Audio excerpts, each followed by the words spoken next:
अस्सलाम वालेकुम everyone, welcome back to my channel. कैसे हैं आप लोग? मैं उम्मीद करती हूँ आप लोग सब खैरियत से होंगे। आज हम लोग बनाने लगे हैं बहुत ही ज़बरदस्त ऑथेंटिक रेसिपी दूध रबड़ी की, रमज़ान स्पेशल। क्योंकि अब गर्मियाँ आ चुकी हैं तो अफ्तारी के टाइम पे थोड़ा सा ठंडा पीने को दिल करता है, तो आप ये शरबत बना के सर्व कर सकते हैं। लिटरली बहुत ही रिफ़्रेशिंग, बहुत ही हेल्दी और बहुत ही बजट फ्रेंडली बन जाता है। क्योंकि जब हम बाहर से दूध रबड़ी लेके आते हैं तो बहुत एक्सपेंसिव चार्ज करते हैं, तो घर में आप बहुत आसानी से कैसे तैयार करेंगे और फटाफट कैसे बनाएंगे, तो वीडियो को आपने लाजमी एंड तक वॉच करना है। तो स्टार्ट करते हैं। बिस्मिल्लाहिर्रहमानिर्रहीम। तो दूध रबड़ी बनाने के लिए सबसे पहले हमें चाहिए 1 कप जितनी चीनी। थोड़ी सी आपने चीनी को गर्म करना है और इसमें तकरीबन 1 चम्मच 1 टेबलस्पून के बराबर डाल देना है पानी। अब शुगर को आपने कैरामलाइज़ करना है, तो शुगर को आपने हिलाना नहीं है जब तक कि साइड से पकना स्टार्ट ना हो जाए। तो यहाँ देखें चीनी पकना स्टार्ट हो गई थी, तो इसका जो कलर है वो काफ़ी चेंज हो गया है। इन केस आपको इससे भी ज़्यादा डार्क कलर पसंद है तो आप इससे ज़्यादा पका सकते हैं। शुगर को थोड़ी देर और पका लें तो और डार्क कलर आएगा, लेकिन मुझे लगता है ये कैरामल का कलर बहुत ज़बरदस्त लगता है। तो शुगर के इतने मेल्ट होने तक आपने शुगर को अच्छे से पका लेने हैं।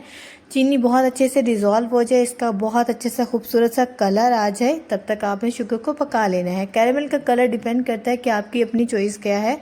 तो मुझे ये वाला कलर पसंद है तो मैं यहाँ तक ही इसको पकाऊंगी। अब सेकंड स्टेप में हमने इसमें ऐड कर देने हैं दूध। अब जैसे ही आप इसमें दूध ऐड करेंगे जो शुगर है वो हार्ड हो जाएगी, क्योंकि दूध हमारा रूम टेम्परेचर पे है। तो थोड़ा सा जैसे जैसे इसको हीट मिलती जाएगी तो शुगर अपने आप ही मेल्ट हो जाएगी और आप देखेंगे कि जो दूध का कलर है वो काफ़ी हद तक जो है चेंज होना स्टार्ट हो जाएगा। तो जैसे ही शुगर मेल्ट होती है तब आपसे मिलते हैं। तो यहाँ देखिए आपको दूध के कलर में वाज़िया डिफरेंस नज़र आ रहा होगा कि स्टार्टिंग में जब हमने दूध ऐड किया था दूध का कलर बिल्कुल प्योर वाइट था। अब यहाँ पे जो दूध का कलर है वो ऐसे हो गया जैसे हमने दूध को बहुत ज़्यादा पकाया है। तो थर्ड स्टेप की तैयारी कर लेते हैं, जिसके लिए यहाँ पे मैंने 1.5 टेबल स्पून जो है वो मैंने वनीला कस्टर्ड पाउडर कर लिया है। आप चाहें तो इसकी जगह मैंगो या कोई भी फ्लेवर ले सकते हैं, लेकिन वनीला बहुत अच्छा लगता है इसमें। बेसिकली हमारा जो ये यूज़ करने का पर्पस है वो थिकनेस है, तो हम लोग ये यूज़ करेंगे। अब खुशबू के लिए मैं यहाँ पे वनीला एसेंस डाल रही हूँ। कस्टर्ड पाउडर की जगह आप यहाँ पे थोड़ा सा जो अरारोट होता है वो भी आप यूज़ कर सकते हैं, जिसे हम कॉर्नफ्लोर भी कहते हैं। तो यहाँ पे 1 से 2 ड्रॉप जो है आपने वनीला एसेंस के डाल देने हैं। अब यहाँ पे दूध की रिचनेस और थिकनेस चेक करें, ऐसे लग रहा है जैसे हमने 3 से 4 घंटे लगा के दूध को पकाया है, जबकि ये काम फटाफट हो गया है।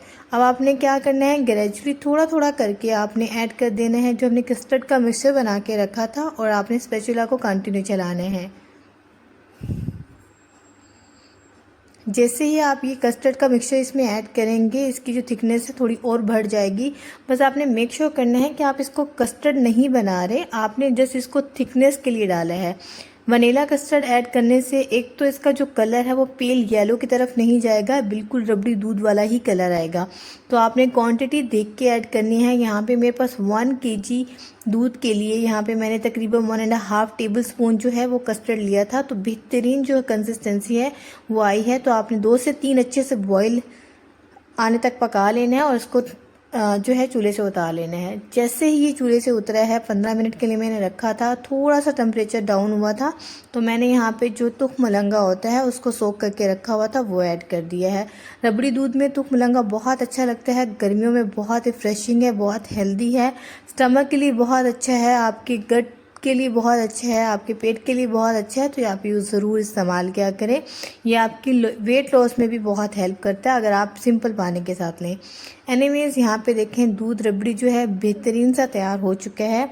अब आगे जो सारी चीज़ें जाएंगी वो आपकी अपनी मर्ज़ी है। यहाँ पे मैं बादाम के साथ इसको गार्निशिंग कर रही हूँ, ये टोटल ऑप्शनल है, अगर आप ऐड नहीं करना चाहते तो कोई मसला नहीं है, लेकिन इसका जो फ्लेवर है, चंक्स है, वो बहुत अच्छे लगते हैं। अब आपने क्या करना है, इसको डायरेक्टली फ्रिज में रख देना है। आपने इसमें बर्फ़ ऐड नहीं करनी वरना ये बिल्कुल पतला हो जाएगा।